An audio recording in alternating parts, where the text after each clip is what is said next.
Beleza? Então, hoje a gente vai ter a discussão de Lucas, do capítulo 12 ao 17, então é um bloquinho grande, tá? E João, capítulo 11. Não vai ser tão grande assim quanto o título aparenta, porque a gente já discutiu um pouquinho o que está em Lucas, de 12 a 17, em outras transmissões, em outras aulas, tá bom?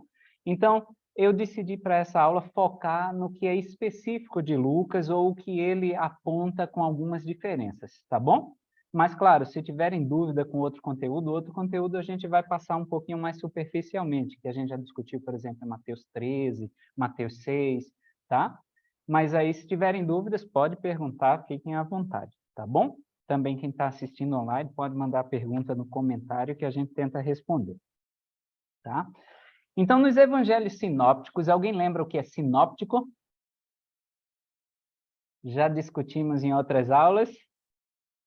Sin, semelhante, sinônimo, óptico, visão. Passam a mesma visão, que é Mateus, Marcos e Lucas. João é que sai dessa linha, tá bom? Então, nos evangelhos sinópticos, há somente uma Páscoa mencionada. Então, a gente só tem uma festa de Páscoa sendo relatada nesses três evangelhos. E é essa Páscoa que a gente vai estar se aproximando na discussão de hoje, tá bom? Essa única Páscoa que é mencionada. E há muita preparação envolvida para essa Páscoa, e os evangelhos, principalmente Mateus, Marcos, Lucas, gostam de mostrar bastante a preparação que está sendo feita para essa Páscoa, tá? Talvez justamente por eles só terem relatado uma vez. Se vocês lembrarem, Cristo, seu ministério mortal durou ali aproximadamente 3 anos. Então, eles poderiam relatar, em tese, 3 Páscoas, concordam comigo? Mas eles relataram só uma. Então, a última de Cristo, né? Então, talvez por isso que eles dedicaram muito a essa festa de Páscoa, tá bom? Nessa porção que a gente vai ver de Lucas, de 12 a 17, para vocês terem uma ideia, vai ter metade das parábolas registradas em Lucas. Então, de todas as parábolas que Lucas registra, 50% vai estar nesse bloquinho, tá? Lucas, ele registra 24 parábolas, e nesse bloquinho a gente vai achar 12, tá bom? As curas vão continuar sendo realizadas, a gente vai ver 3 sendo relatadas em Lucas e uma em João. A gente vai falar um pouquinho mais dessa cura daqui a pouco, tá bom? Mais para o final da aula, nessa cura que é relatada em João. Lembrando que João só relata 7 milagres de Jesus Cristo. Ele escolhe a dedo quais são os milagres de Jesus Cristo. E ele não chama nem de milagres. Em grego, eu já falei para vocês em outras aulas, a palavra que ele usa pode ser traduzida como, vocês lembram? Sinal. E sinal de quê? O que era que ele queria sinalizar para a audiência dele? Que Jesus Cristo era o Messias. Então, era sinal de que Jesus Cristo era o Messias. Ele não chama de milagre, tá bom? Então, nesses capítulos... Opa!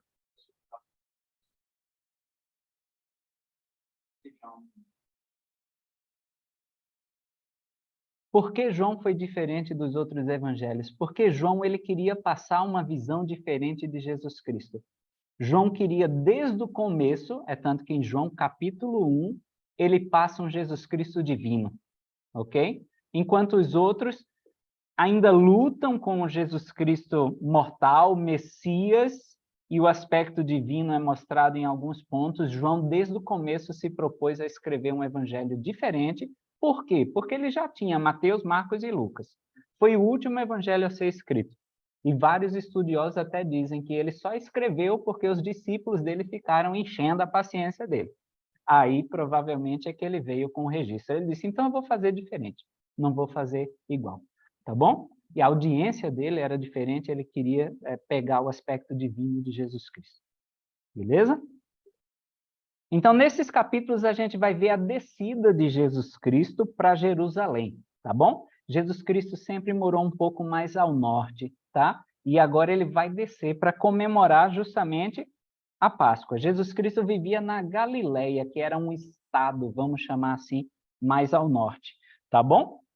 e era fora da Judéia. A Judéia era o estado onde se localizava a cidade de Jerusalém. A gente vai falar isso quando falarmos de Herodes daqui a pouquinho, tá bom? Vocês estão até preocupados, né? Que eu falo tudo é daqui a pouquinho, eles, vixe, vamos ficar até meia-noite, né? Beleza? Então, a preparação para a cerimônia da Páscoa, naquela época, começava 6 semanas antes. Então, 1 mês e meio antes da Páscoa, se começavam os preparativos. Qual era a primeira coisa que eles faziam? 6 semanas antes, os rabinos, tá? Aqueles fariseus, aqueles principais das sinagogas, iam inspecionar as estradas, as pontes, os poços, tá? As praças públicas, para que tudo tivesse em ordem para receber os peregrinos que chegariam, tá certo? Então, isso já começava 6 semanas antes, tá bom?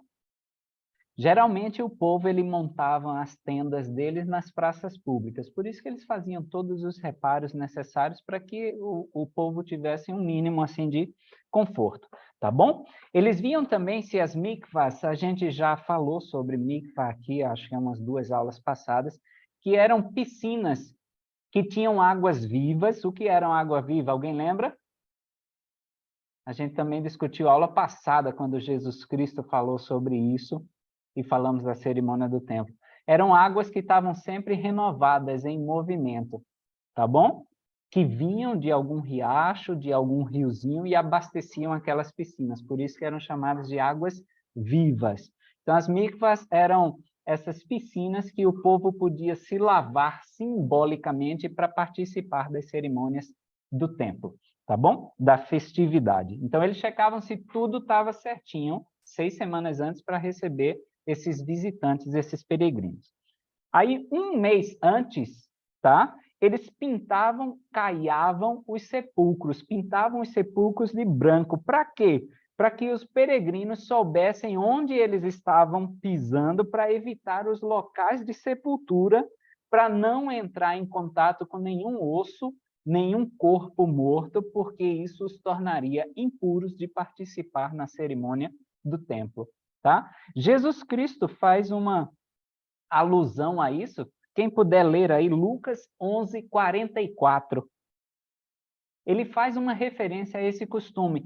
E, às vezes, como eu disse para vocês, a gente não entende as Escrituras por não estar acostumado com os costumes daquela época. Aí parece que Jesus Cristo soltou um negócio do nada. Não, mas era o que eles estavam vivendo, tá? Quem pode ler Lucas 11:44? Uhum. De verdade, eu digo que orar por todos os seus bens.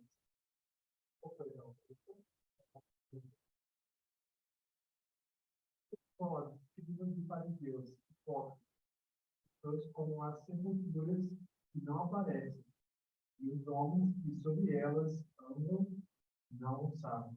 Ó, tá vendo? As sepulturas que não aparecem. Por quê? Porque não foram pintadas de branco. Aí os homens que não sabem terminam tendo contato com os fariseus e os saduceus e ficavam impuros, ok? Aí tudo faz mais sentido. Então, 1 mês antes eles pintavam de branco para você não ter esse contato. 1 mês antes era também quando os servos que eram libertos, os servos eram libertos a cada 7 anos. Então, você servia 7 anos, no 7º ano, você escolhia se ficaria livre ou se continuaria com o Senhor. Vocês lembram disso? A gente discutiu a aula passada, quando em João 10, Jesus Cristo diz, eu sou a porta. Isso mesmo. Então, 1 mês antes era quando os servos furavam a orelha na porta para escolher ficar com o Senhor dele para sempre. Tá bom? Então, tudo faz também mais sentido quando vocês veem o pronunciamento de Cristo. Eu sou a porta, ou seja, fura a orelha em mim. E eles colocavam uma argola, tá? Então, o piercing já era de antigamente, para mostrar que você tinha dono, que você tinha escolhido ficar com o seu Senhor. Tá bom? 2 semanas antes, ou seja, então meio mês antes, 15 dias antes da Páscoa, os fazendeiros e os pastores iam separar para pagar o seu dízimo. Então, eles iam contar tudo que eles tinham e eles iam dar o dízimo, tá bom? 1 semana antes, 7 dias antes, começava a limpeza profunda nas casas. Talvez seja igual a nossa faxina de fim de ano, né? Que, porra, é Papai Noel que vai passar, não é a vigilância sanitária, né? Mas aí a gente lava a cortina, lava telhado, lava teto, lava parede, né? Ok? Tá? Então, uma semana antes começava essa limpeza profunda. Por quê? Porque eles tinham que retirar tudo que pela lei fosse impuro, principalmente o fermento, tá? Não era permitido que eles tivessem contato com o fermento durante essa festa de Páscoa. É por isso que nessa época Cristo o tempo todo enfatizava: cuidado com o fermento dos fariseus. Isso estava na cabeça da galera, porque eles estavam fazendo isso, limpando a casa, limpando qualquer resquício de fermento, tá bom? 4 dias antes, eles escolhiam o cordeiro pascal, o cordeiro que ia ser imolado, ia ser morto durante a cerimônia de Páscoa. Cada família escolheria esse cordeirinho para poder assar, para não quebrar os ossos dele, comer com ervas amargas, com pão não levedado. Essa era a cerimônia da Páscoa, tá bom? E aí, a gente vai começar, então, já que eu fiz esse preâmbulo todo para vocês entenderem onde nós estamos, tá? Para a gente realmente agora entrar no texto, tá bom? Vejam aí em Lucas 12, versículo 1. E eu queria que vocês imaginassem, ele diz aí: ajuntando-se, entretanto, muitos milhares de pessoas, de sorte que se atropelavam uns aos outros. Estão vendo aí? Então, imagina talvez um show lotado que vocês foram, tá? Algum rodeio, sei lá, algum festival aí lotado, ok? O Beto Carreiro lotado, aquelas filas imensas para você comer, para ir no banheiro, para fazer tudo. Era mais ou menos isso que estava acontecendo, tá bom? E aí vamos reparar que essa fala de Cristo, agora, ó, no versículo 1, o que Jesus Cristo falou no finalzinho? Quem pode ler? Só o finalzinho, pode ser só o final, só a fala mesmo de Cristo. Ok, então ó, ele já começa com a história do fermento, porque há pouco tempo eles estavam limpando profundamente a casa deles para se livrar do fermento. Aí Cristo aproveita disso e diz: opa, toma cuidado com o fermento dos fariseus, tá bom? E aí os discípulos puderam já entender, por conta de outras experiências que tiveram com Cristo, que quando ele falava desse fermento, não era o fermento mesmo que eles estavam usando para fazer o pão, mas era o fermento pessoal. As coisas que causavam orgulho, as coisas que nos fazem nos achar melhores do que os outros. As coisas que contaminam, as coisas que perecem, as coisas que corrompem. Tá bom? Nesse versículo, muitos estudiosos veem que ele está pedindo para a gente ser mais atento à oposição, tá? Então, quando ele diz: acautelai-vos do fermento dos fariseus, que é a hipocrisia, ele está dizendo: ó, toma cuidado, já que tinha milhares de pessoas, ó, vai estar cheio assim de fermento. Então, toma cuidado com a oposição que vocês vão enfrentar, tá bom? No versículo 4, Jesus Cristo começa dizendo: digo-vos. Então, toda vez eu vou dar uma dica para vocês, que vocês virem Jesus Cristo falando digo-vos, tá? É um ensinamento autoritativo de Jesus Cristo, tá? E o que é isso, ensinamento autoritativo? É um método de ensino, tá bom? E que, nesse método, o professor ou o mestre é firme, mas é justo, tá? As regras são estabelecidas e consistentemente reforçadas, mas a opinião dos aprendizes é valorizada. Então, era esse método que ainda hoje é usado em certas situações que Jesus Cristo estava utilizando, o ensino autoritativo, tá bom?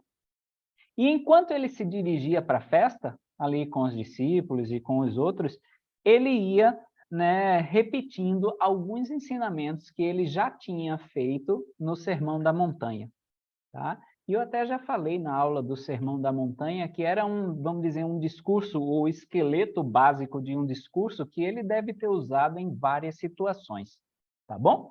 Com várias congregações, com vários tipos de pessoas, ok? Aí vamos lá, ele vai começar repetindo. Quem pode ler o versículo 6 e 7? Esse 7 é importante para mim. 12, 6 e 7.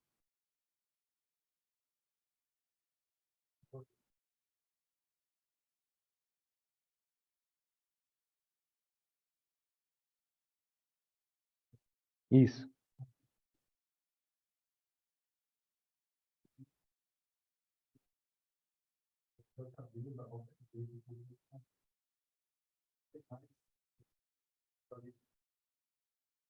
Beleza. Então, a gente precisa lembrar o sistema monetário romano para a gente entender o que ele está falando aqui, tá bom? A gente tinha a menor moedinha, que em português traduzido é ace, ou as, em inglês é mite, ok? É por isso que na parábola não, na história, ele conta widow's mite, a moedinha da viúva.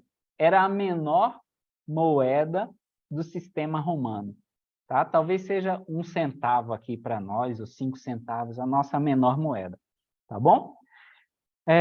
Em grego, essa moeda era chamada de lepta, então se vocês virem alguma menção a lepta, é essa moedinha menor, tá? Eu sei que pensar, nossa, onde é que eu vou ver isso, mano? Se vocês virem onde, mano? Ok, mas se virem, tá aí, ok? Tinha o menor valor e era a menor moedinha mesmo, como o nosso centavo, tá bom? Aí tínhamos o sestércio, que era o ceitil, ou farthing, em inglês, que é o que ele usa aí para falar dos passarinhos. O denário, que correspondia a um dia de trabalho para um soldado romano, tá bom? E aí o meio shekel e o shekel, tá? Que hoje em dia dá nome à moeda israelense. É o shekel israelense, tá bom? É a moeda de Israel, ok? Então, 5 passarinhos por 2 ceitis passa uma ideia assim de coisa mínima. Então, se vendia 5 passarinhos por trocado, como a gente diz por aqui, tá bom? E aí ele diz, se o Senhor se importa com cada criaturinha, com um passarinho, que 5 são vendidos por moedinhas, por trocado, quanto mais as nossas criaturas que são os filhos de Deus. A gente se importa muito mais, era isso que ele está dizendo, tá bom? E se ele estava atento a cada um de nós, como ele mostra no versículo 8 e 9, ele diz que também está atento ao testemunho que cada um presta diante do Pai. É tanto que no 8 ele diz, aquele que me confessar diante dos homens, eu vou estar lá, né, confessando diante dos anjos de Deus. Mas o que me negar, eu nego diante de Deus, ok? Então, do mesmo jeito que ele se importa tanto conosco, ele também está se importando tanto com o nosso testemunho, tá bom?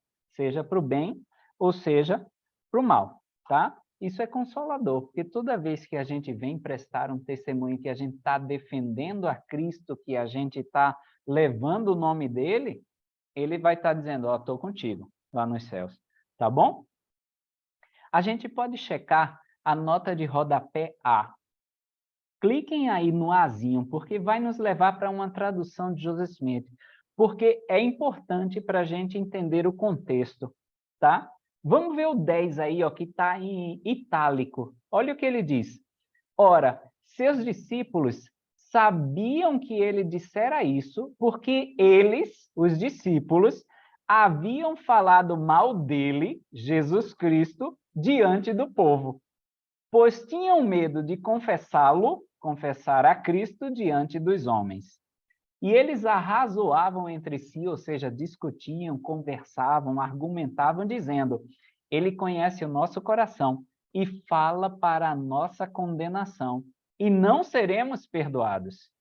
Mas ele respondeu-lhes e disse, aí é onde entra o versículo 10, né, na Bíblia normal e na tradução de Joseph Smith, ele acrescenta, E todo aquele que disser uma palavra contra o Filho do Homem e se arrepender, ser-lhe-á perdoado. Mas ao que blasfemar contra o Espírito Santo, não lhe será perdoado. Então, quando Jesus Cristo diz, ó, o que falarem bem de mim, eu vou falar bem diante dos anjos de Deus. Agora, o que falarem mal de mim, eu vou negar diante do Pai. Aí os discípulos, opa, ele está sabendo que a gente falou mal dele. E agora a gente não tem perdão. E é por isso que ele vem com outro versículo, dizendo, falando mal de mim e se arrependendo, beleza. Só não pode falar mal do Espírito Santo, tá bom? É isso que ele fala. E aí, muita gente fica preocupada com essa história de pecar contra o Espírito Santo, a blasfêmia do Espírito Santo, tá? Joseph Smith definiu assim: a pessoa deve ter recebido o Espírito Santo, deve ter tido os céus abertos para si e conhecer a Deus, e então pecar contra ele. Isso é a blasfêmia ao Espírito Santo. Não é receber um testemunho do Espírito Santo, se filiou à igreja e se afastou. Não, tá? Spencer W. Kimball, no Milagre do Perdão, diz o seguinte: o pecado contra o Espírito Santo requer tal conhecimento que é impossível para uma pessoa comum cometer tal pecado. Então, pode todo mundo ficar tranquilo, ufa, né? A gente não está nessa para cometer uma blasfêmia contra o Espírito Santo, ok? Então, tudo é perdoável para nós, beleza? E aí, nos versículos 11 e 12,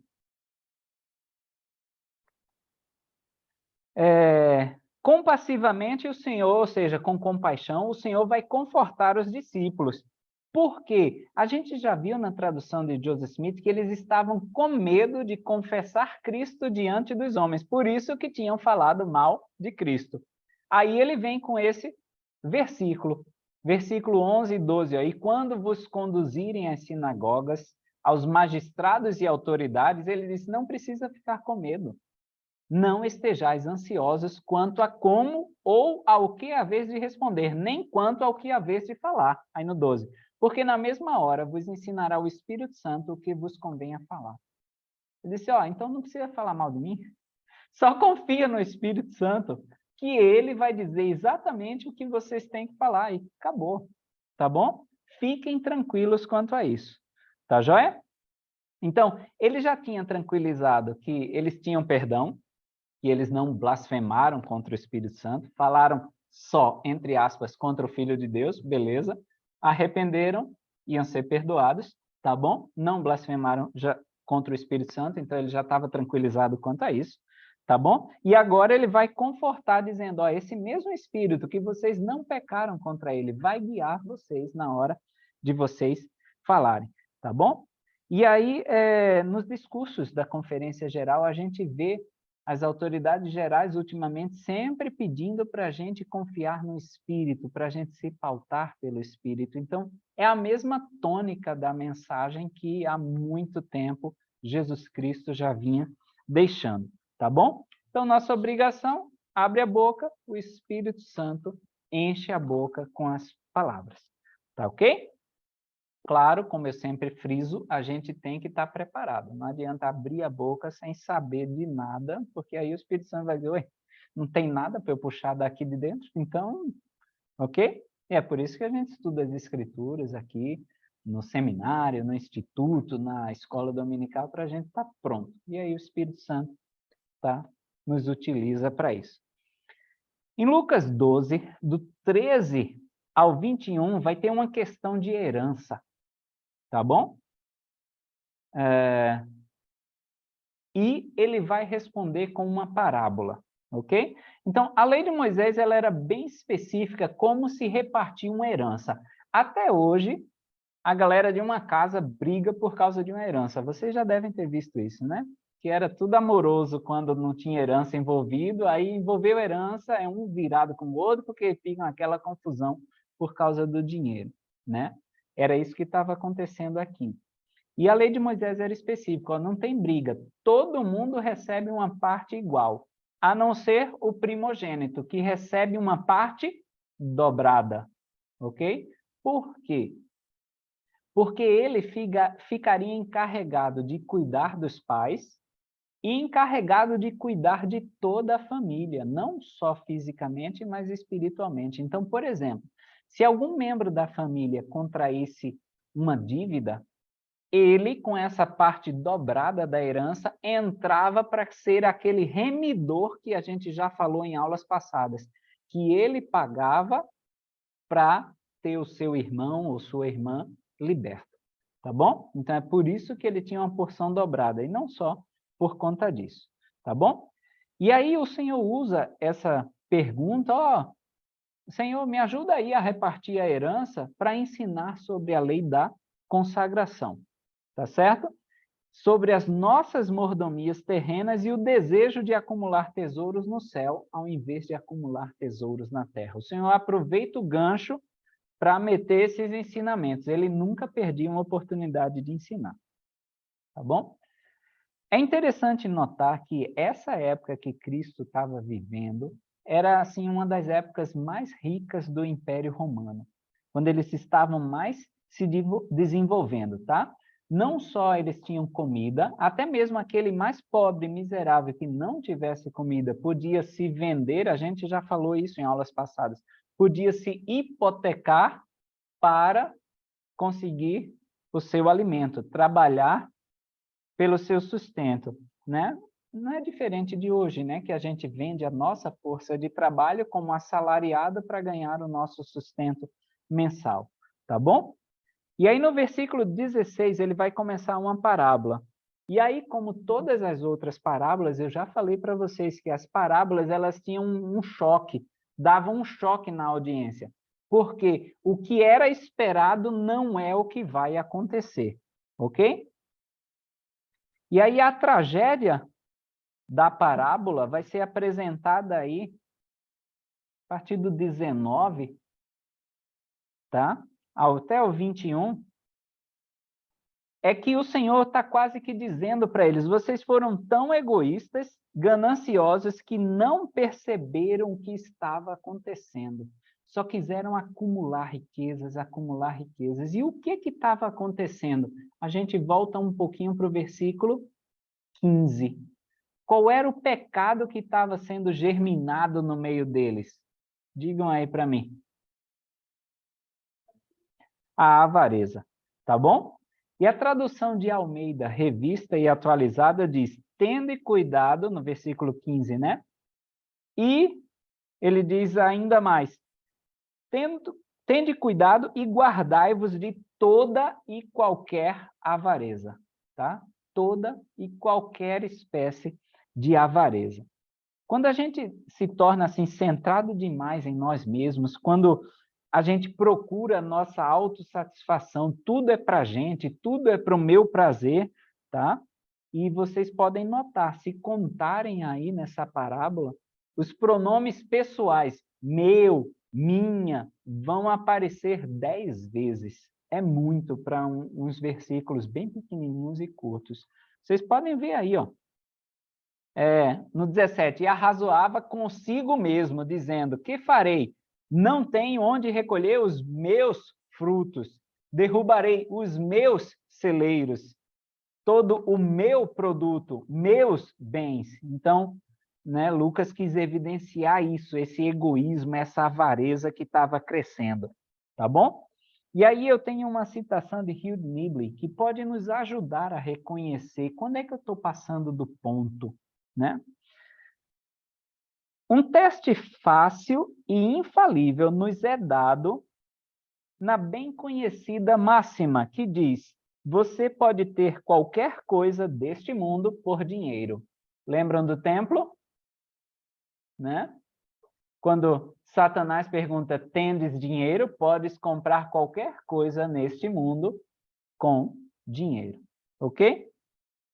Então a máxima diz: você pode ter qualquer coisa deste mundo por dinheiro. Se algo é deste mundo, podemos comprar com dinheiro. Se você não pode comprar com dinheiro, não pertence a este mundo. Então, o que eu estou valorizando mais? As coisas que são deste mundo, que eu compro com dinheiro, Eu tenho que ter um carro, eu tenho que ter uma casa, tenho que viajar todo final de ano, ou estou valorizando as coisas que nenhum dinheiro no mundo compra? Talvez família, amizade, testemunho, fé em Jesus Cristo, ok? Talvez essa seja uma balança, tá? Então, Jesus Cristo está tentando nos fazer e fazer aquela sua audiência buscar as coisas de um mundo melhor, coisas que não eram daquele mundo, tá? E a lei da consagração, ela é mencionada em várias sessões de doutrina e convênios, tá? Mas vamos imaginar um banquinho, na minha terra a gente chama de tamborete, né, de 3 pernas. Então, a consagração se apoia em 3 perninhas, tá bom? É a mordomia que o Senhor nos dá, a porção que nos é confiada, tá bom? A responsabilidade por essa mordomia e o arbítrio, como nós vamos usar essa mordomia, ok? E aí o Senhor já continua dando um exemplo, tá? No versículo 24. A gente tem que lembrar que das aves, o corvo não era um animal puro de acordo com a lei de Moisés, um animal limpo, era um animal impuro ou imundo, tá bom? E ele dá o exemplo justo do corvo, no 24, ó. Considerai os corvos, que nem semeiam, nem ceifam, nem têm despensa, nem celeiro, e Deus os alimenta. Quanto mais valeis vós do que as aves? E não só aves, porque ele escolheu uma ave impura. Quanto mais nós valemos do que uma ave, que a gente não dá nada por um corvo, e ainda sendo um animal impuro, tá bom? A gente vale muito mais. E o Salvador está cuidando de nós, tá? Então, na lei da consagração, se a gente fica preocupado, o Senhor está dizendo, não se preocupa, porque eu cuido de vocês, tá bom? Do 22 ao 27 é uma repetição do que ele já ensinou no Sermão da Montanha, tá bom? E é um convite do Salvador para os discípulos deles, para que eles saiam daquela ansiedade pelas coisas do mundo, aquela preocupação que a gente tem pelas coisas do mundo, tá bom? Para confiar em Deus, tá? E aí, sobre a confiança em Deus, ele vai acrescentar do versículo 28 até o 33. Ele vai falar da erva do campo, tá? Não pergunta o que vai comer, o que vai beber, busca primeiro o reino de Deus, tá? Então, desses versículozinhos, a gente tem um manual de como viver a lei da consagração, ok? Então, quem quiser estudar um pouquinho mais, tente estudar com os olhos voltados para a lei da consagração, tá? Se a gente reparar no versículo 28, ele diz que ele veste a erva do campo. E a palavra aqui usada, tá? Em inglês, ela é traduzida e está mais próxima do sentido de endow, ok? E em português, a gente usa essa palavra. A gente que é membro da igreja sempre usou essa palavra, agora que a gente trocou para investidura, mas antes, quem é mais velho na igreja, a gente chamava de... Só tem gente nova, né? Mas antes, os mais velhos da igreja chamavam de endowment, ok? Sim. Uhum. E endow significa investir. É essa palavra que ele usa aí. Ele diz, se o pai investe, ou seja, veste a erva do campo, quanto mais vocês, ele não vai investir vocês, tá bom? Ele nos veste com o poder dele, tá certo? É isso que ele está dizendo, confia. Se ele veste os lírios, ele vai vestir você. E quem passa no templo sai vestido com uma nova peça de roupa, que é o garment do santo sacerdócio, tá bom? Então, essa sessão sobre buscar tesouros e mordomias é finalizada aí no versículo 34, tá? Então, Jesus Cristo vai proferir uma outra parábola que é conhecida pelos estudiosos como os servos preparados, do 35 ao 48, tá bom? E é usada a imagem de uma candeia acesa. É tipo um candeeiro eles tinham um vasinho pequeno, tá? Que se colocava azeite, colocava um pavio e tocava fogo no pavio e ele ia queimando, como o candeeiro de hoje em dia. Só que a gente hoje não usa azeite de oliva, a gente usa querosene ou fluido aqueles fluidos de isqueiro, ok? Então, a gente só mudou o combustível, mas o princípio é o mesmo, tá bom? E aí essa candeia acesa representa os servos de Deus que vigiam fielmente. E é assim que a gente deve esperar o Senhor. Esperar fielmente, tá? E aí no 35 e no 36, ele mostra a prontidão que esses servos que estão esperando o Senhor estão para recebê-lo. Vê no 36, para quando ele vier e bater, logo possam abrir-lhe, tá? Essa é a medida aí da fidelidade. O Senhor chamou, está pronto. Vou fazer. Esse é o servo preparado, tá bom?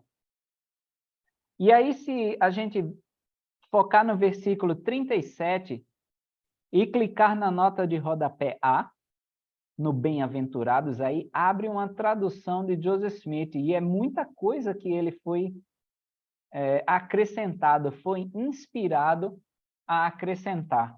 Se vocês compararem, depois façam isso. No versículo 38 ele diz, e se vier na segunda vigília, e se vier na terceira vigília, ou seja, a gente tem que estar pronto para a hora que o Senhor chegar. É essa ideia que passa no texto da Bíblia. Mas na tradução de Joseph Smith passa uma outra ideia. Vocês lembram das vigílias, né? Primeira vigília, das 6 às 9 da noite, segunda vigília, das 9 à meia-noite, terceira vigília, da meia-noite às 3 da manhã, e a quarta e última vigília, das 3 da manhã até as 6 da manhã. Era assim que eles dividiam o tempo nessa época, tá bom? Então, vê na tradução de Joseph Smith, no 41, quem pode ler? Clicaram na nota de rodapé A, abriu aí do ladinho, quem pode ler o 41?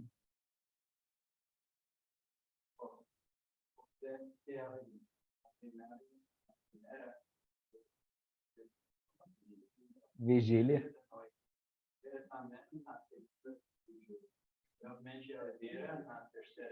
Ok, então, na tradução de Joseph Smith, não é, e se ele vier na primeira, e se ele vem na primeira, na segunda e na terceira vigília. Ou seja, desde as 6 da noite até ali às 3 da manhã ele está vindo. Isso pode ser uma referência às visitas de Jesus Cristo pós-ressurreição, tá?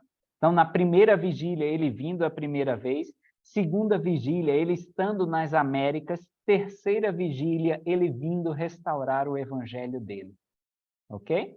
Então, passa essa ideia na tradução de Joseph Smith, tá bom? E aí, reparar que como é o Senhor que vai servir aos servos.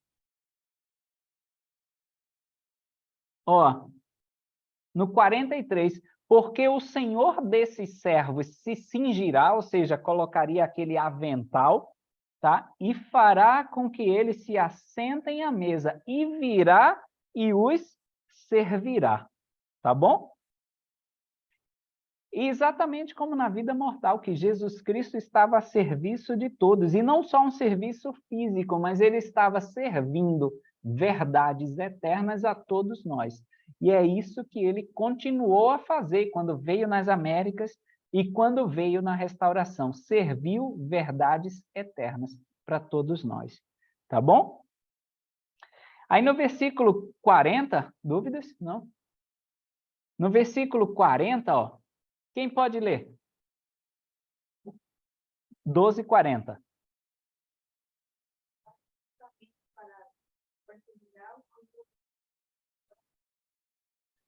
Virá o Filho do Homem a hora que não imaginais. Ou seja, a gente não sabe a hora que o Senhor vem. Mas aí a gente não sabe se ele se referenciava aí à segunda vinda ou mesmo àquela primeira vinda. Que a turma não estava sabendo que ele era Jesus Cristo. Então, a hora que esse Messias chega, eles não souberam e a gente ainda continua sem saber para a segunda vinda. Então, a gente não sabe se nesse versículo ele falava da primeira vinda ou da segunda vinda ou das duas vindas, primeira e segunda vinda, tá bom? O que a gente deve fazer é estar servindo a Deus quando ele chegar, não importa se foi na primeira ou na segunda vinda. Isso ele fala logo após a parábola aí dos servos preparados, que a qualquer hora estavam prontos para servir ao Senhor, tá bom? E aí, nos versículos seguintes, o Senhor vai deixar claro que ele vai requerer da nossa mão o que a gente fez com as mordomias que nos foram confiadas. Lembra do tripézinho? Arbítrio, né? A responsabilidade e a mordomia. Ele vai requerer da nossa mão, ele vai querer que a gente preste contas. Na parábola, ele deixa isso bem claro, depois deem uma olhadinha em casa, tá bom? No versículo 48, a gente tem uma máxima famosa, tá? Na igreja e fora dela. Quem pode ler o versículo 12 e 48? Esse servo não sabia a hora que o mestre vinha e ele começou a açoitar a galera, começou a tratar mal todo mundo, porque o Senhor demora para voltar. Aí é o que ele fala aí no 48. Quem pode?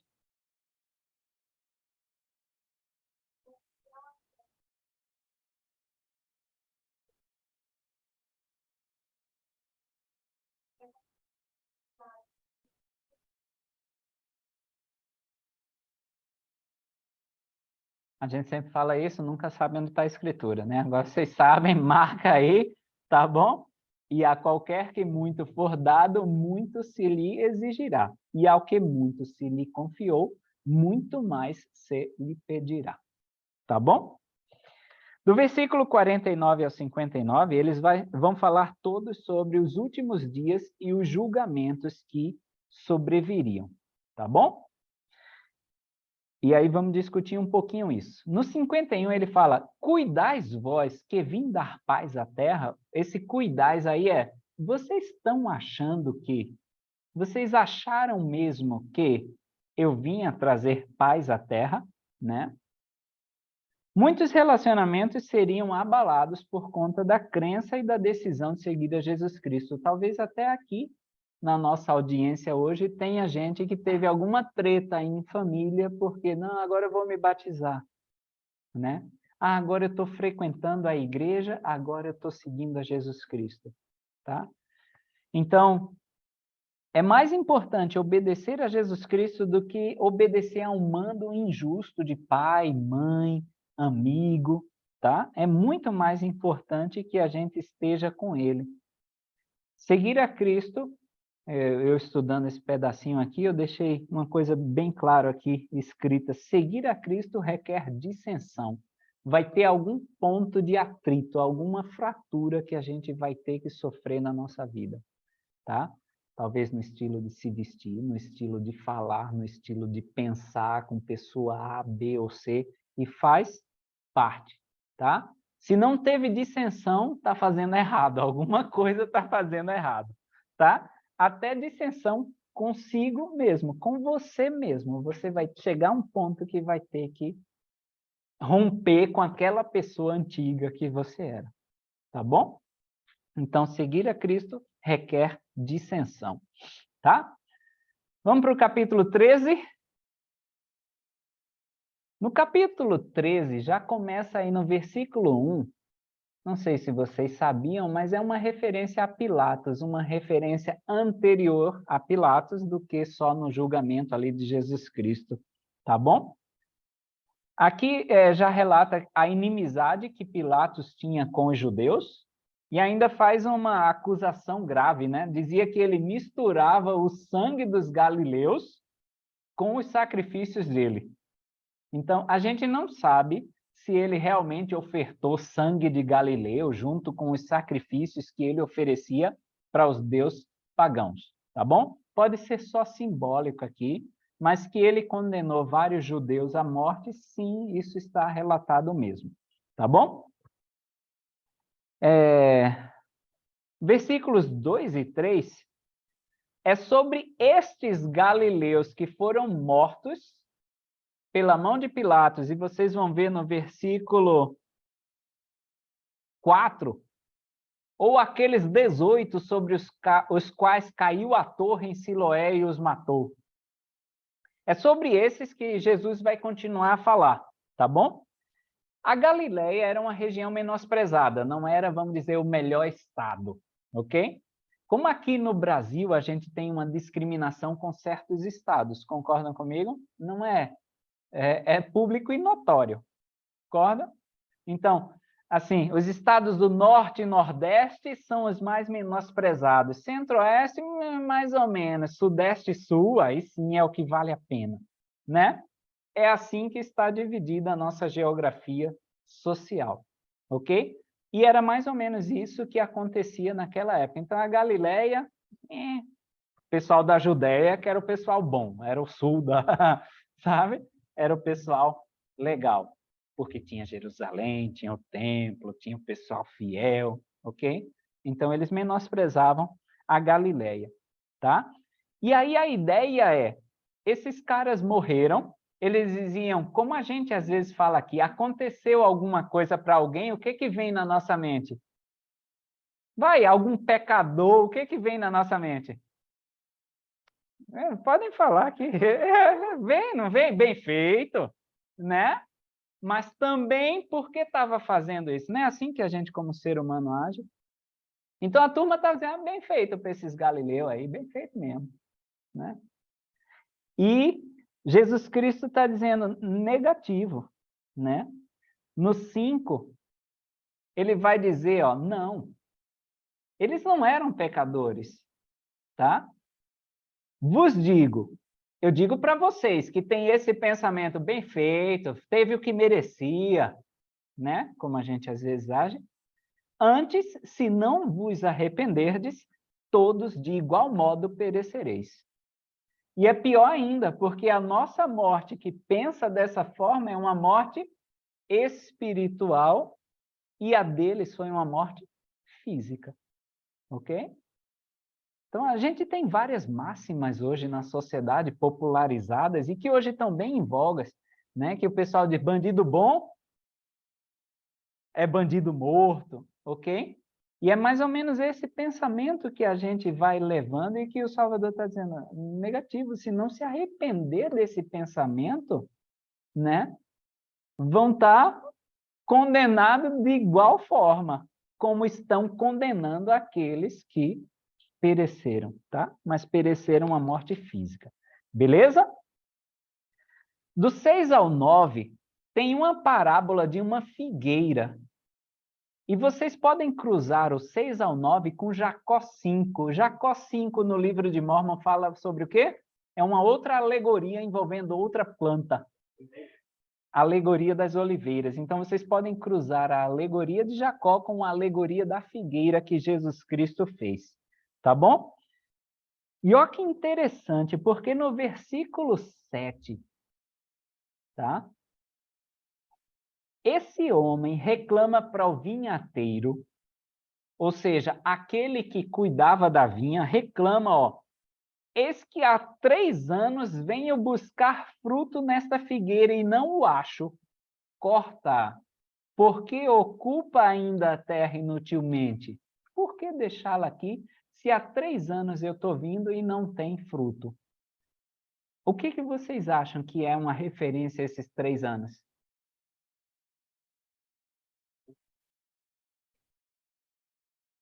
Não pensem na ressurreição ainda, pensem no anos mesmo, 3 anos do ministério mortal de Jesus Cristo.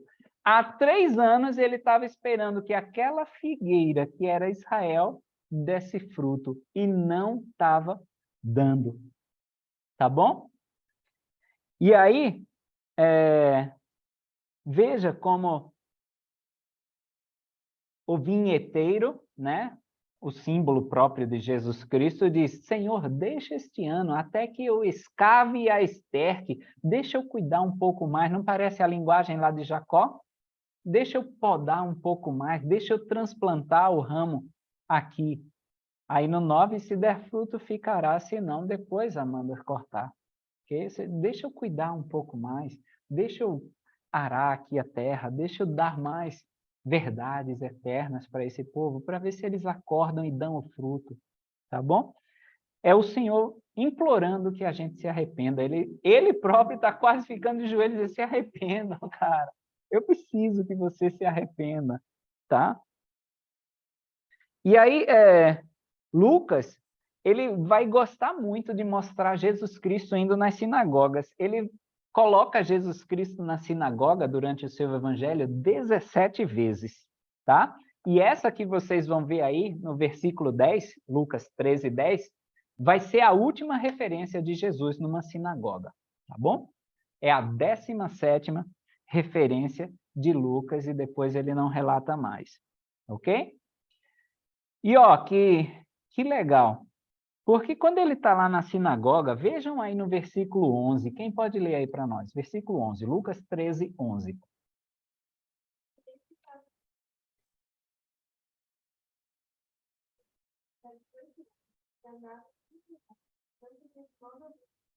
Beleza. Então, a mulher estava lá, ela estava onde? Ela estava onde? Na sinagoga. Então, ela tinha ido para a igreja.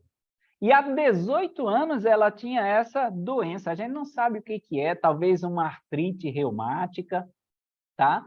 Talvez uma cifose, que é quando a coluna se dobra assim para frente, ok?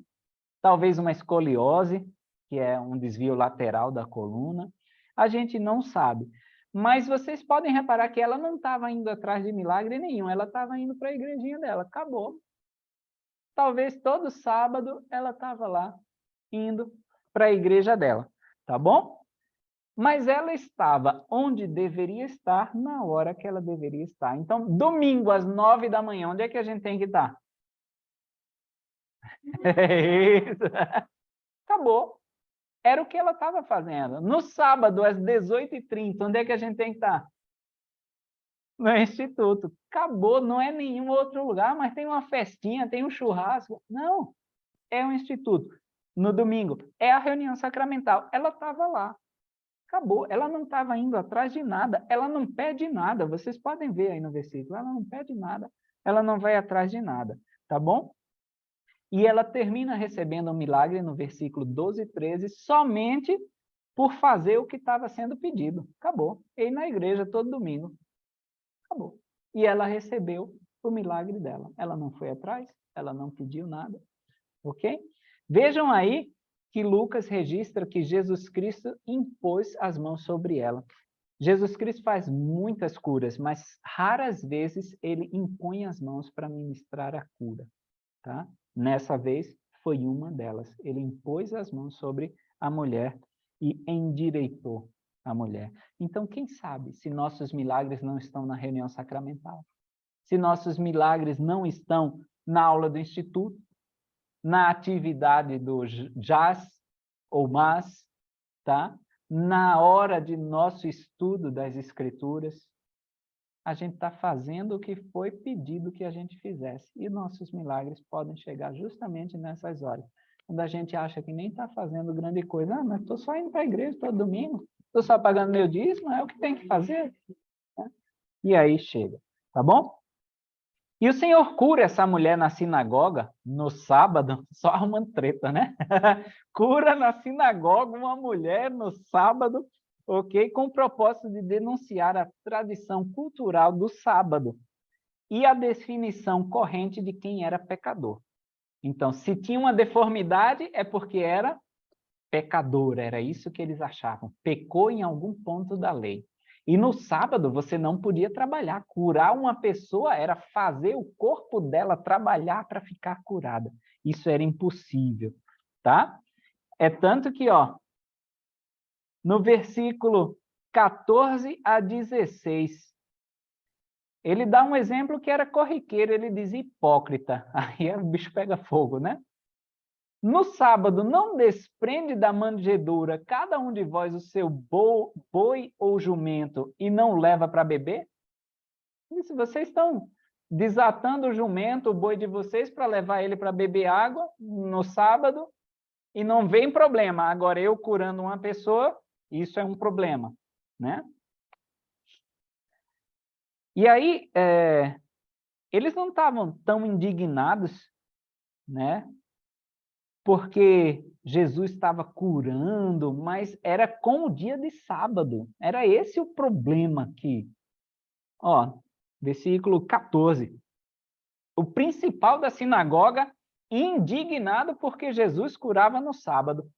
Ele dizia, 6 dias há em que se deve trabalhar. Nestes, pois, vinde para ser curados. Ou seja, cura de segunda a sábado, agora no domingo não.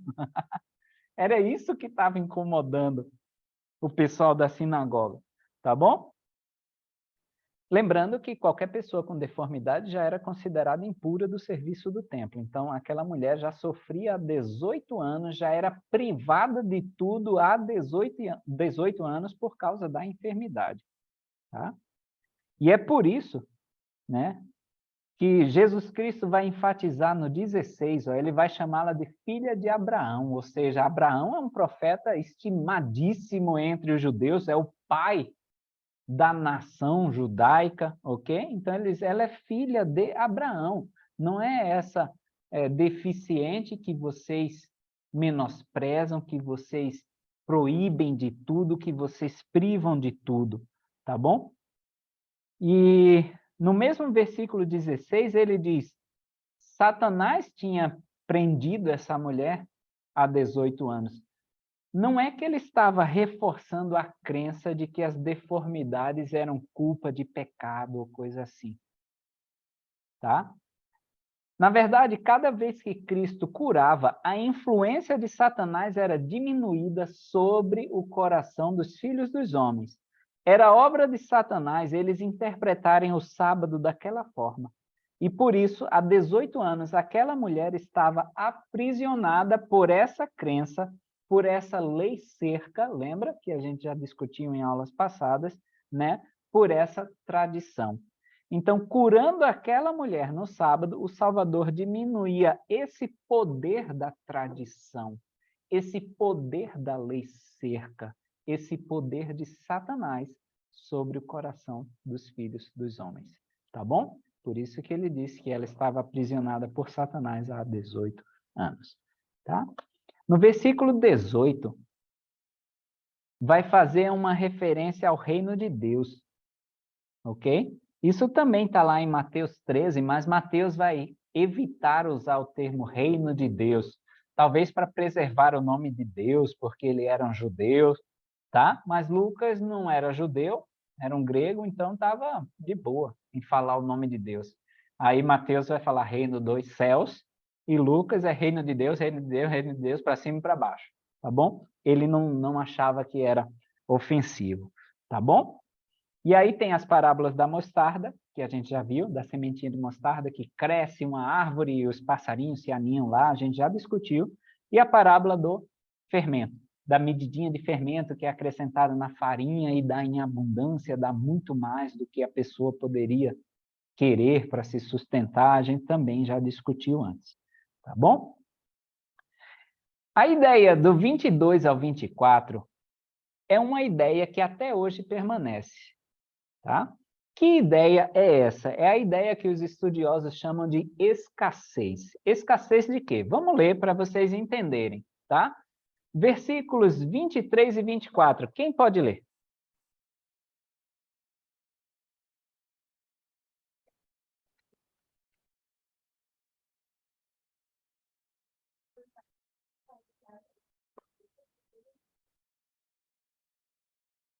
Então, a ideia de escassez é de que pouquíssima gente vai para o céu.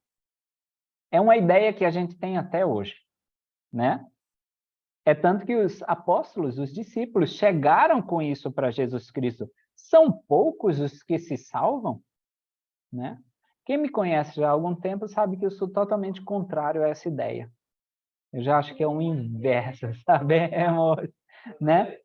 É o inverso, tá? E vocês vão ver que Jesus Cristo vai tentar mostrar isso para os discípulos, tá? Primeiro, ele já condena a ideia. Olha, se vocês acham que são os poucos de vocês só porque são da casa de Israel, são descendentes de A, B ou C, esforçai-vos para entrar pela porta, porque eu vos digo que muitos de vocês que se dizem dessa linhagem, que se dizem da casa de Israel, procurarão entrar e não poderão.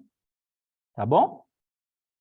Então, primeiro, ele manda que os que se consideram seguros por causa da linhagem, eu nasci na igreja, estou no céu, ok? Tomem cuidado e se esforcem, porque nem todos desses vão entrar, tá bom? E segundo, ele vai mencionar as nações gentias.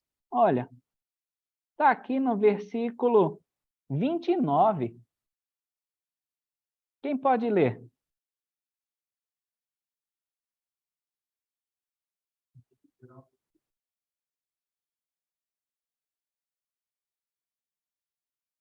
Então, essas outras nações iam chegar de penca para se assentar na mesa de Deus. E é por isso que ele fala aí, no versículo 30, é a conclusão famosa que a gente sempre cita, mas não sabe também onde está nas Escrituras. Quem pode ler o versículo 30?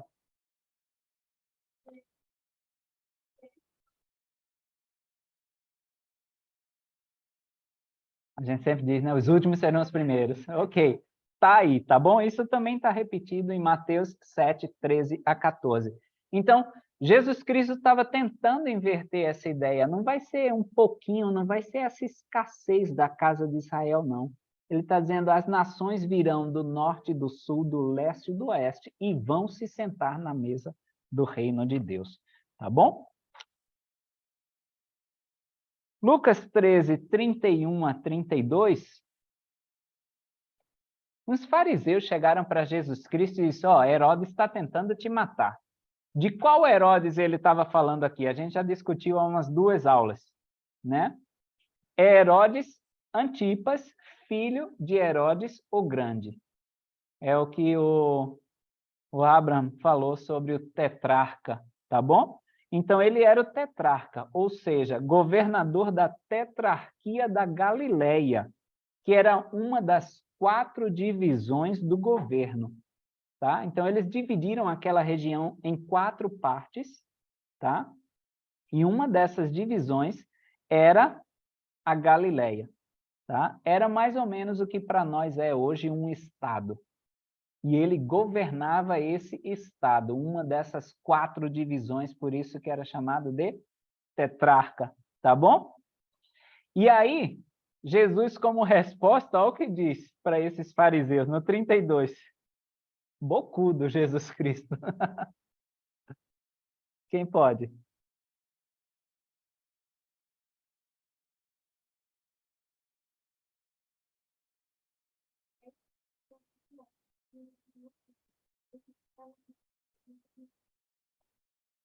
Essa foi a resposta que ele mandou dar para Herodes. Herodes está me procurando, diga para aquela raposa. Por que ele chamou de raposa? Tá bom? Porque a raposa era usada para descrever o que chamamos de uma pessoa, aqui a gente usa de 5ª categoria, né? Ou seja, não era um grande homem, nem possuía majestade ou honra. Era o oposto, naquela época, de um leão, que simbolizava um homem poderoso e honrado, né? Então, ele diz aquele Zé Ruela lá, ok? Era isso que era uma raposa, tá bom?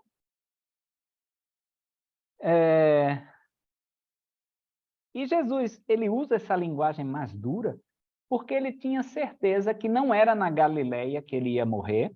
A gente já falou em outras aulas, não era apedrejado que ele ia morrer, então ele já sabia que não era dessas formas. E que não era Herodes que ia matá-lo, ok?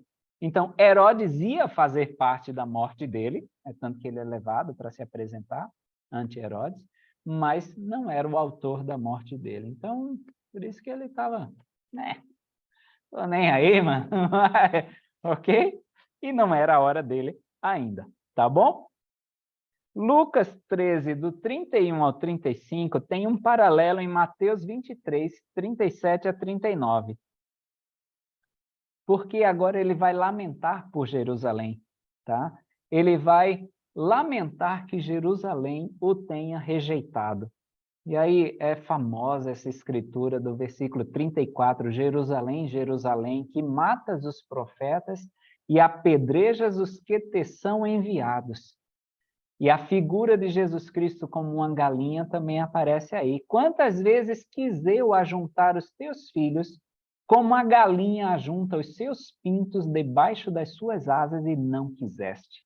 Jesus Cristo, ele sempre se compara e ele tem os atributos, a figura feminina de uma mãe, tá? Em Isaías 49, ele fala de uma mãe que amamenta, ele repete essa comparação com o feminino do galináceo, a galinha. Então, ele sempre faz essa comparação com uma mãe, tá? E a gente sempre, e todos nós concordamos, né, que o amor de mãe é talvez o amor mais próximo, assim, do amor de Deus. Então, ele faz esse comparativo com a mãe, tá? A galinha, a mãe que amamenta. Beleza? E era isso que ele estava tentando dizer. Ele está dizendo, ó, eu tentei ajuntar vocês, eu vim aqui 3 anos ver se essa figueira produzia fruto, mas, desculpa, vocês não quiseram. Então, é o que ele fala para nós, eu estou tentando, velho, mas tá cabeça dura, né? Mas eu estou tentando. E tento, e tento, e tento, e tento. Beleza? E aí a gente vai para Lucas 14, porque a gente vai ter mais uma cura aqui. Se vocês repararem, eles já estavam reparando em Jesus Cristo, então eles já ficavam de butuca, né, como a gente fala, olhando ali para ver se Jesus Cristo ia pisar em qualquer ponto para pegá-lo. Isso acontece já no versículo 1, tá bom? Aí no versículo 2 e 3 tem um homem que é dito que é hidrópico. Ok? O que é isso? Tá? Muitos estudiosos apontam que essa doença descrita aí como hidrópico é uma doença que gerava um edema. Edema, em termo médico, é um inchaço, tá bom? Então, pode ser um linfedema que acontece, por exemplo, numa doença chamada filariose, que os membros ficam bem inchados por conta dos gânglios linfáticos, tá? E aí, como não tem retorno desse líquido, ele termina se acumulando nos tecidos. A doença é chamada de elefantíase, ok? Fica com aquela perna enorme ou o braço enorme, ok? Hoje a gente usa esse termo de hidropsia, mas a gente usa isso para o feto, hidropsia fetal. Quando o feto está se formando, ele tem 2 cavidades, tá? E o acúmulo de líquido ali nas cavidades, na hidropsia fetal, pode levar a ascite, que é líquido no abdômen, aquela barrigona bem distendida que vocês já devem ter visto de algumas pessoas com certas doenças, tá? Derrame pleural no pulmão, acúmulo de água no pulmão, o pessoal chama assim, né? Derrame pericárdico no coração, tá? E edema da pele, ok? Então, como eles já estavam olhando Jesus Cristo nem espera. No versículo 3, ele já pergunta. Se antes eram os fariseus que estavam perguntando para ele, agora ele já está perguntando para os fariseus. Ele disse, é lícito curar no sábado? Isso não é isso que vocês sempre falam? Então, e aí, é lícito curar no sábado? Tá bom? E aí Jesus Cristo referencia Deuteronômio 22:4, né? Que era uma lei deles, dizendo, ó, se o jumento do teu vizinho se perder, você tem que devolvê-lo, e não importa se é domingo ou não. Ele disse, então, eu estou curando um cara, vocês cuidam de um jumento, de um boi do vizinho, mas não querem que eu cuide de um filho de Deus, né? Sim, ele era fera, bocudinho, né? Tá? Em Lucas 14, do 7 a 11, ele vai falar de uma parábola que é chamada pelos estudiosos de parábola dos convidados sentados no casamento, tá? A parábola em si vai falar sobre a humildade. Ele diz, ó, quando você for convidado, não se senta logo na cabeceira da mesa junto de quem te convidou, para ele não pedir para você sair e dar o lugar para outra pessoa. Antes, você senta lá atrás. E se você for digno de honra, ele vai dizer, opa, chega, senta aqui junto de mim. Ok? Então, ele fala da humildade. E hoje em dia, a gente vive uma era que a gente tudo vai atrás de like, né? De follow, de curtida. Então, a gente tudo faz buscando essa glória, tá? O reconhecimento vai vir, como esse dono do banquete vai dizer, opa, chega aí, ó, senta aqui junto. Mas a gente não deve estar visando, quando a gente faz as coisas visando esse reconhecimento. Ele vai chegar, mas não que a gente vá procurar, tá bom? No versículo aí 12 a 24 é chamada pelos estudiosos de parábola da grande ceia. O que acontece, tá? Um certo homem vai convidar muitas pessoas e ele vai dizer para o servo, agora vai chamar a turma porque o banquete está pronto. Só que a partir do versículo 18, a galera vai começar a dar desculpa para não ir para esse banquete. Vamos ver lá, ó. Versículo 18. Um diz, comprei um campo, eu preciso ver. Me desculpa aí, não vou poder ir. No 19, comprei 5 juntas de bois e vou experimentá-los. Me desculpa aí. No 20, casei, eu não posso ir. Ok? É interessante notar que 5 juntas de bois, tá? 5 é um símbolo de graça, de misericórdia divina. E junta de boi, aí a palavra usada, tá? Era ox, né? Que eram os bois oferecidos em sacrifício, tá? Então talvez seja um simbolismo aí, tá? De um sacrifício simbólico que esse homem teria que fazer para depender da graça divina desses 5 bois, tá? Mas aí, né, a gente pode traçar um paralelo que Jesus Cristo veio para esse povo que tinha o templo, que tinha sacrifícios no meio dele, que tinha a graça divina, e eles disseram, não quero participar do teu banquete. Muito, muito obrigado. Mas me desculpa aí. É isso que ele fala no versículo 19. Pode ser uma alusão a isso, tá bom? E aí vem a pergunta para a gente. Quais são as minhas desculpas? Né? Qual é a desculpa esfarrapada que eu estou dando para não ir para o banquete do Senhor? O que está me impedindo, por exemplo, de ter uma frequência mais ativa ao templo ou à reunião sacramental, né? O que me impede de ministrar ao meu irmão?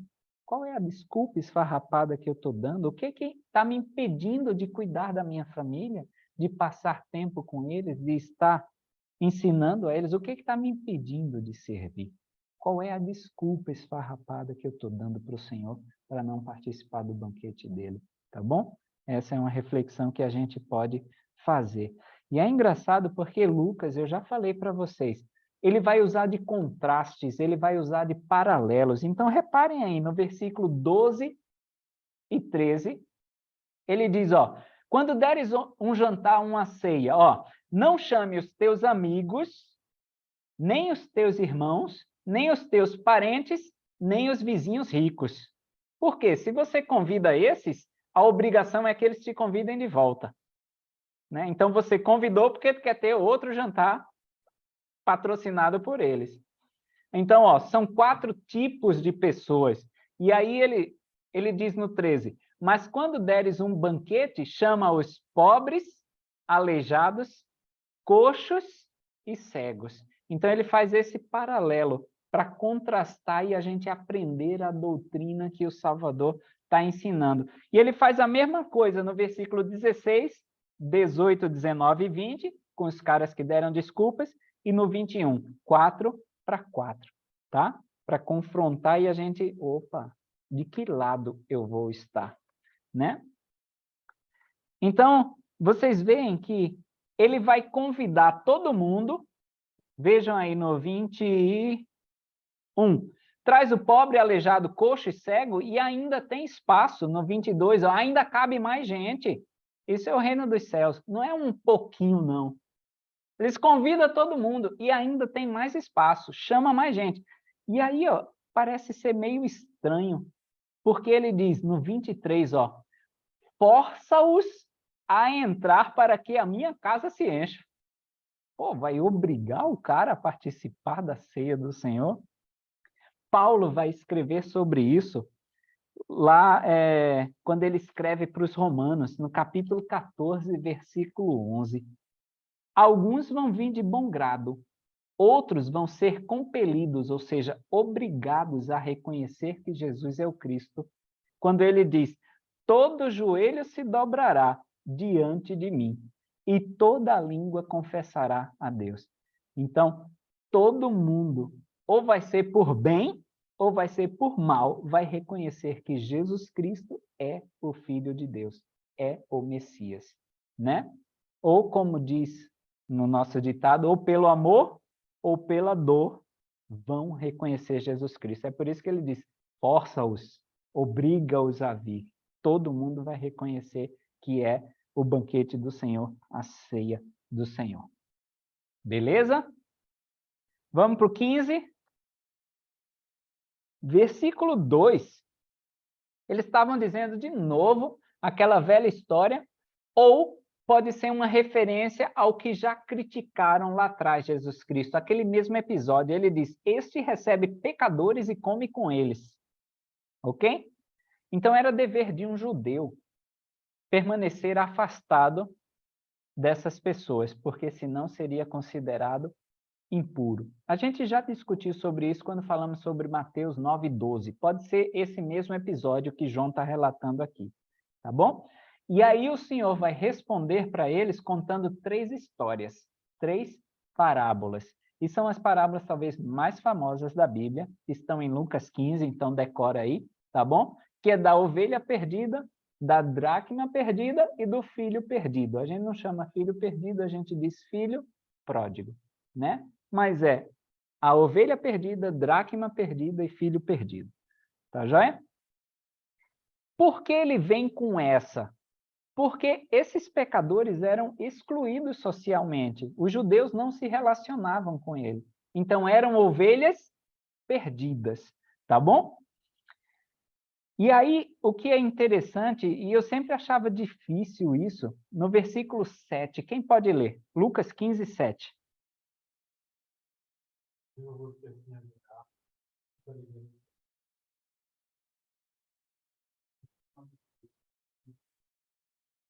Por que ele vai ficar alegre por aquela e eu que estou aqui? Parece um pensamento de filho pródigo, a gente já discutiu isso, né?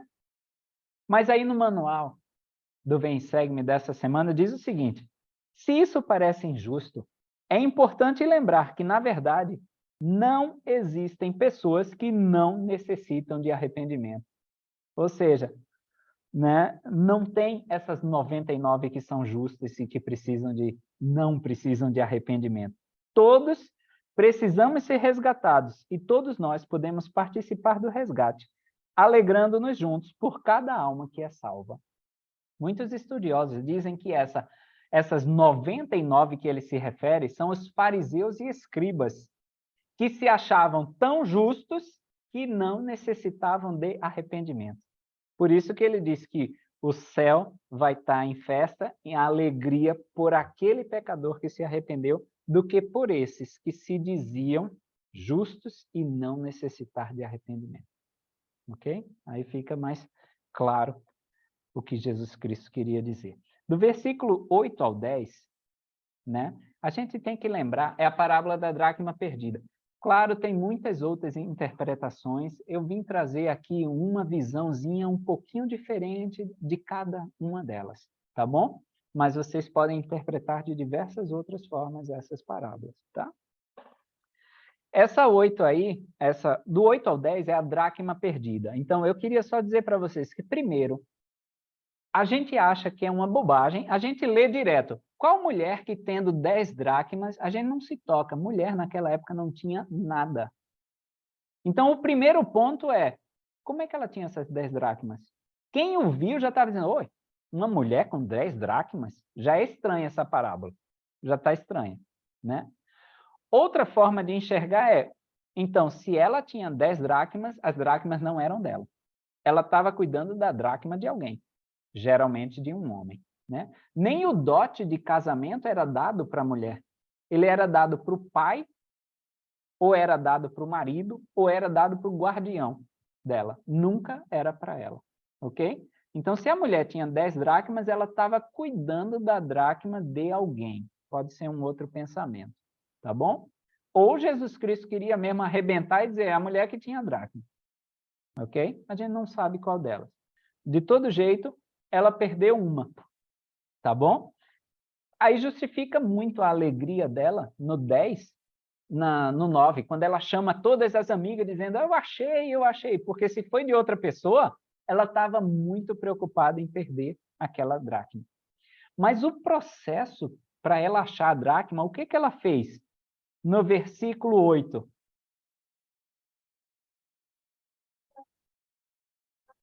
Primeiro, ela fez o quê?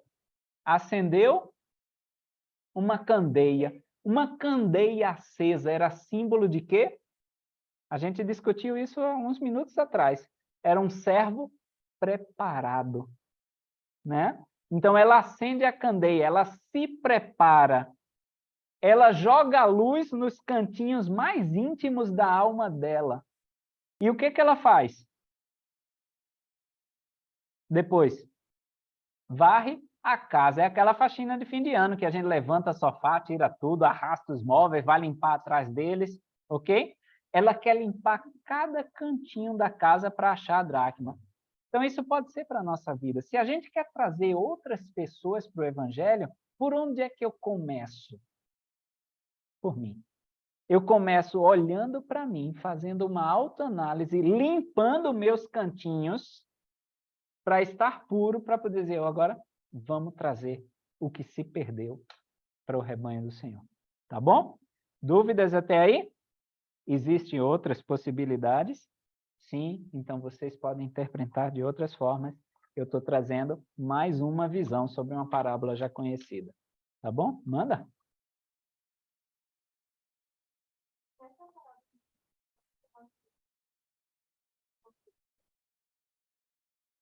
Eu não vejo muito como os anjos do céu aí no contexto que o Senhor coloca, tá? Eu acho que ele quis dizer que não existe essas 99. Todos nós somos pecadores e todos nós vamos precisar de resgate um dia, sabe? Se esses anjos do céu já foram resgatados algum dia, então eu não classificaria assim, tá? Mas pode ser uma maneira de pensar. Mas eu prefiro pensar que ele estava falando de todos nós aqui mesmo, que é 100% pecador, 100% precisando de resgate, tá? Nada? Do versículo 11 ao 32 tem a parábola do filho pródigo, ou do amor do pai, a gente pode chamar assim também, ou a parábola dos dois filhos, tá bom? Dissoluto, que ele fala aí no versículo 13, tá? Que ele viveu dissolutamente. Se você procurar no dicionário, está lá. Sentido figurado, de maus costumes, depravado, devasso, libertino. Era isso que era aquele filho, tá bom? Aí ele pede a herança do pai, o que já era um ultraje, tá bom? Então, você pedir uma herança para o seu pai, já idoso, que ainda está vivo, era quase que desejar a morte dele. Você não fazia isso. Então, a parábola já chocava por aí. E se ele pediu a herança, tá?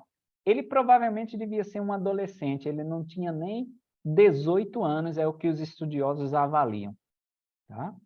E aí, ele gasta essa herança de forma depravada, devassa, com maus costumes, com libertinagens. Aí ele sente fome, vê que está na miséria e quer comer a comida dos porcos. Devemos nos lembrar que porcos eram animais impuros diante da lei de Moisés. Era a coisa mais baixa que um judeu poderia fazer. Era uma coisa absurda, tá bom?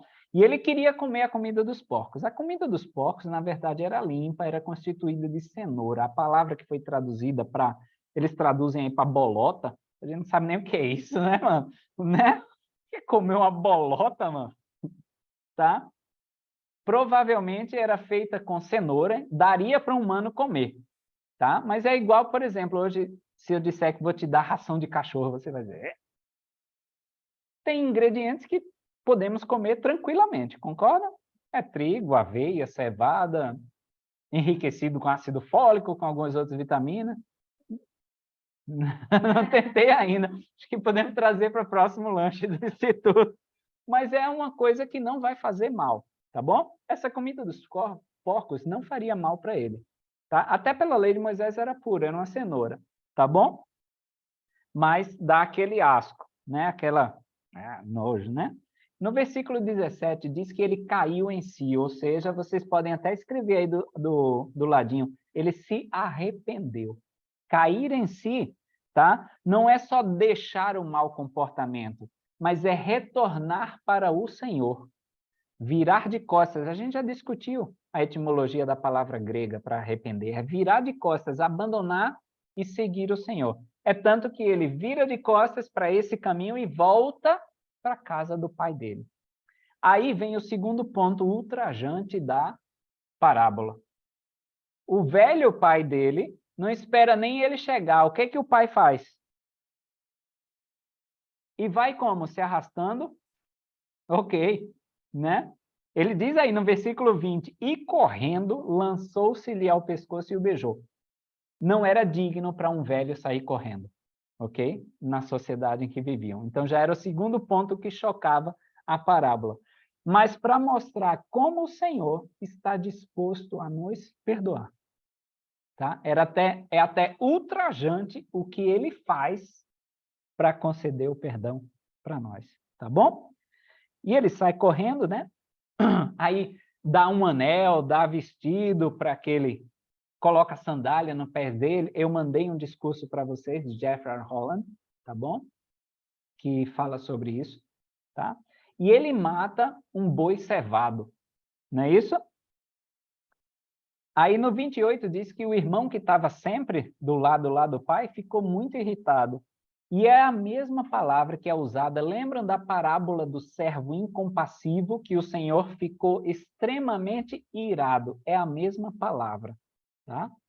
Que é usada aqui com esse irmão do filho pródigo, tá bom? E aí no versículo 30 ele está reclamando, ó. Vindo, porém, este teu filho que desperdiçou os teus bens com as meretrizes, mataste-lhe o bezerro cevado, tá? E o bezerro cevado foi morto justamente por esse filho aqui, ó, eu, que desperdiçou os bens com as meretrizes, com o pecado. Quem é esse bezerro cevado? Jesus Cristo, tá? Jesus Cristo é esse bezerro cevado, tá? Que foi morto por causa desse filho, ou seja, todos nós que desperdiçamos a nossa herança como filhos de Deus com as coisas do mundo, as meretrizes, o pecado, ok? Existia uma cerimônia, tá, na lei de Moisés, que se matava um novilho vermelho, a gente não sabe bem essa cor, queimava e as cinzas jogava no solo, ele era exemplo de Jesus Cristo, tá bom? Então, é isso, tá? Lucas 16, a gente vai pular um pouquinho para 13, que ele vai falar sobre dois senhores, também é bem conhecido, ninguém pode servir a dois senhores. Eu só fui procurar o que é mamon, e diz o seguinte, nos escritos rabínicos, significa tanto o dinheiro em sentido restrito, ou seja, dinheiro mesmo, quanto as posses no sentido amplo. Essas posses são tudo aquilo que tem preço ou tudo aquilo que o ser humano possui, além do seu corpo e da sua vida, ok? Então, o que não é corpo seu e vida sua, o resto é suas posses. E nos escritos rabínicos é chamado como mamon. E aí Jesus Cristo diz, ninguém pode servir a Deus e a mamon. Ou vai se satisfazer, ou vai satisfazer a Deus. Tá bom? Que aí ele fala, né? Ou há de amar a um, ou há de desprezar o outro. Quem a gente vai amar, quem a gente vai desprezar. Tá bom? Já estamos chegando ao final. Versículo 19 ao 31 tem a parábola do rico e do Lázaro. Lázaro era um pobre. O rico, nas traduções primeiras, tá? De Jerônimo para o latim, ele chama de dives, é o nome dele, por isso que na tradição ele é conhecido como Dives, tá? Essa parábola é citada em Doutrina e Convênios 104:18, ok? E aí, esse rico morre, só que não vai para o céu, e ele olha e vê lá Abraão e diz, Abraão, manda alguém ressuscitar dos mortos e falar com meus parentes para que eles se arrependam e não parem nesse lugar. Aí olha a resposta, no versículo 31. Quem pode ler?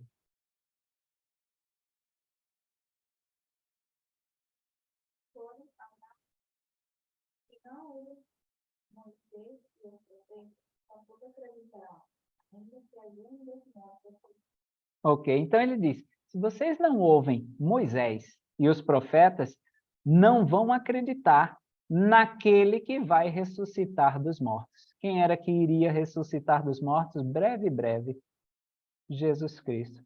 Ele diz, se não ouvem Moisés e os profetas, tampouco acreditarão, ainda que esse que está contando a parábola para vocês, dos mortos ressuscite. Então, não adianta. Vocês não acreditarem em Moisés, não vão acreditar nesse cara que está contando as historinhas. Não vão mesmo. Mesmo ele ressuscitando dentre os mortos.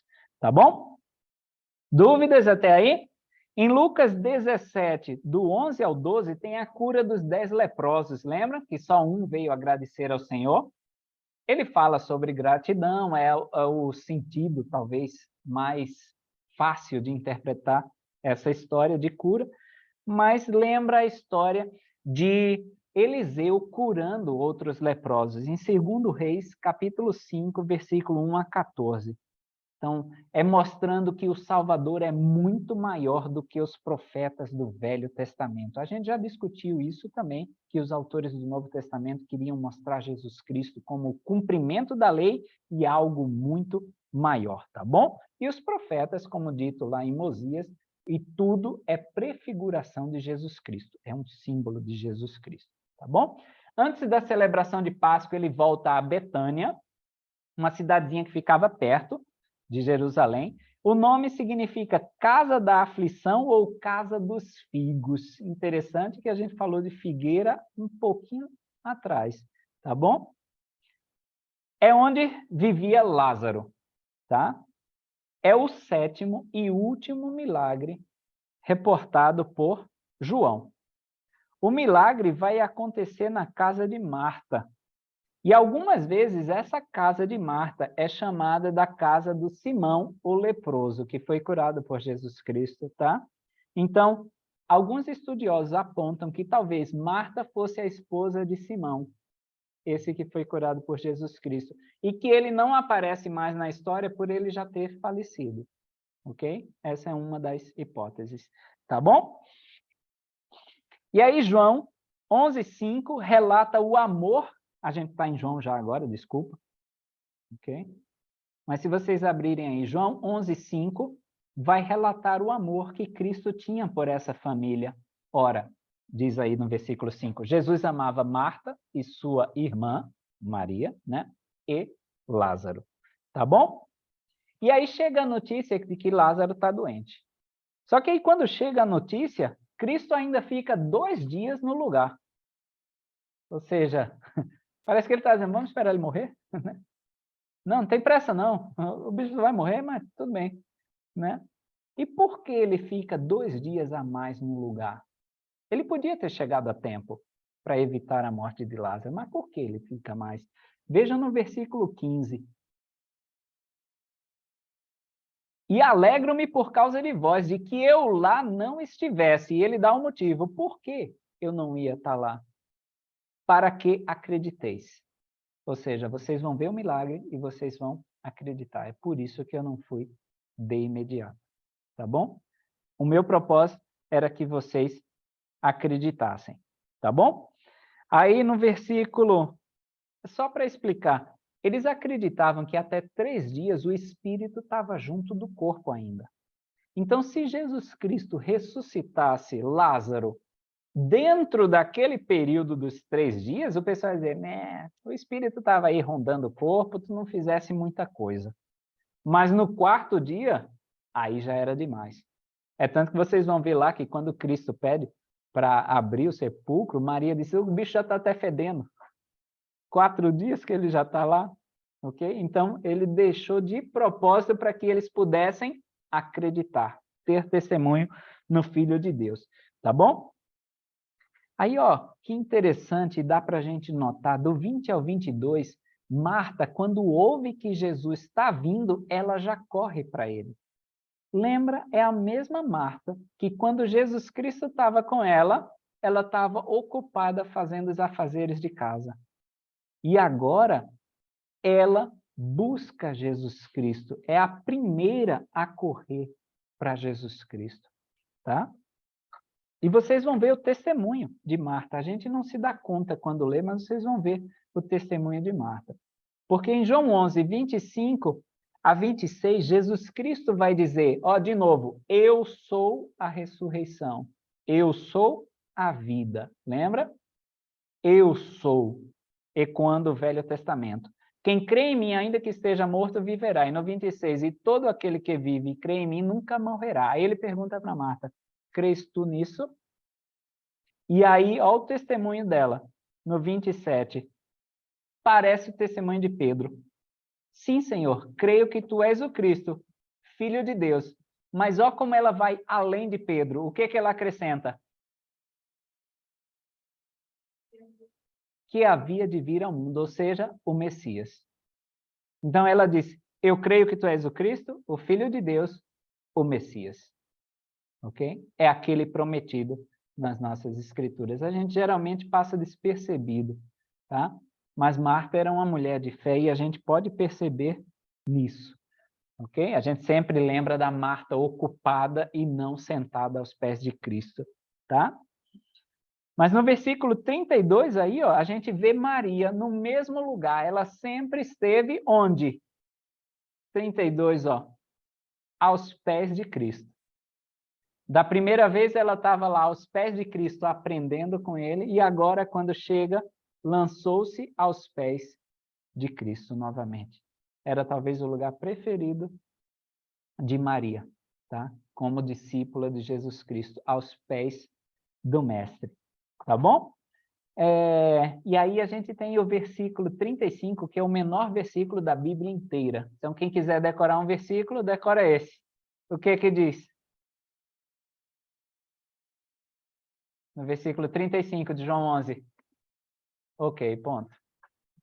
João gostava dessas frases curtinhas e dramáticas, tá bom? Para deixar uma impressão clara na nossa alma. Jesus chorou, ponto. Tá bom? E a gente vê como ele amava aquela família, tá? No versículo 43, e ó que interessante, talvez vocês não notaram isso, tá bom? Mas é o terceiro milagre de Cristo levantando um morto. É o último relatado por João, tá? E é o terceiro milagre. Ele já tinha levantado a filha de Jairo, já tinha levantado o filho da viúva de Naom, tá? E é o terceiro. Parece que é uma alusão a terceiro dia, eu vou me levantar dos mortos. Eu vou ressuscitar. Tá bom? Versículo 48 ao 50, a gente tem aí a galera empolvorosa por conta desse milagre de Jesus Cristo. Porque, ó, os sumos sacerdotes da época estavam loucos. Porque ele diz, ó, se o deixarmos assim, ó, se a gente deixar esse cara continuar fazendo essas coisas, todos crerão nele. E os romanos virão e tirar-nos-ão o nosso lugar e a nação. Ele disse, vão acabar conosco aqui. A gente vai perder o nosso posto de poder, né? E um deles, chamado Caifás, participa do julgamento de Cristo, que era sumo sacerdote naquele ano, lhes disse, vós nada sabeis, nem considerais que nos convém que um homem, ó a profecia que ele faz, morra pelo povo e que não pereça toda a nação. Ele diz, ó, o que ele realmente está dizendo é, melhor a gente matar esse homem do que matar o povo. Que ele morra para que a nossa nação, a nossa comunidade, não se desfaça nas mãos dos romanos. mas ele estava profetizando justamente a missão de Jesus Cristo, que um homem morra pelo povo e que não pereça toda a nação. Tá? E aí João até acrescenta no 52, e não somente pela nação, mas também para reunir em um corpo os filhos de Deus que andavam dispersos. E desde aquele milagre procuravam matá-lo, ó, no 53.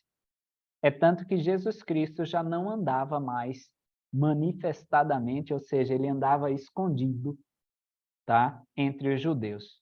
E ele foi para uma cidade e ficou lá, quietinho, com os seus discípulos. Ainda não era chegada a hora, mas ele não precisava abusar, né? Ele disse, não, então, espera aí, que ainda tem a Páscoa e tudo para a gente celebrar. Tá bom? E eram esses comentários que eu queria deixar com vocês hoje, tá? Convidando para a gente, talvez, buscar, né? Desenvolver o mesmo testemunho que a Marta desenvolveu. Nós somos falhos, ok? Como Marta também era falha, tá? Mas ela prontamente reconheceu o Salvador. Porque aí, quando a gente tem esse testemunho, a gente pode ir atrás das dracmas perdidas do Senhor, dos filhos pródigos e das ovelhinhas perdidas dele. Porque nós já fomos resgatados um dia, continuamos sendo resgatados, a gente agora pode resgatar outras pessoas. Tá bom?